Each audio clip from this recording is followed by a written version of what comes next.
കേസിലെയും ഇല്ലെങ്കിൽ ഡ്രഗ്സിന്റെ കേസുകളിലെയും പ്രതികളുടെ പേരുകൾ വായിച്ചുകൊണ്ടിരിക്കുമ്പോൾ അത് വേറെ ഏതോ ആളുടെ മകനാണ് എന്നുള്ള ചിന്തയിൽ വാർത്തയായിട്ട് നമ്മൾ വായിക്കും. പക്ഷേ ആ പേപ്പറിലെ ആ കേസിലെ പ്രതി നമ്മുടെ വീട്ടിലുള്ള നമ്മുടെ കുഞ്ഞാണെങ്കിലോ നമ്മളുടെ വീട്ടിലുള്ള കുട്ടിയാണെങ്കിലോ അതൊരു വാർത്തയാണോ? അല്ല, ദുരന്തമാണത്. ദുരന്തം, ട്രാജഡി, ദ റിയൽ ട്രാജഡി. അങ്ങനെ നമ്മുടെ വീട്ടിനുള്ളിലേക്ക് ആ ഒരു ദുരന്തം എത്തുന്നതിന് മുൻപ് നമുക്ക് തടയിടണം.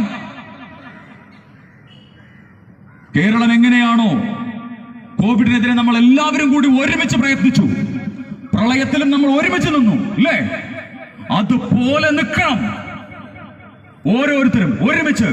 പ്രളയത്തിന് പോലീസെന്നോ നാട്ടുകാരെന്നോ ഉണ്ടായിരുന്നില്ല. കാക്കിയിട്ടവരും കാക്കിയിടാത്തവരും പോലീസുകാരായി അല്ലേ. കാക്കി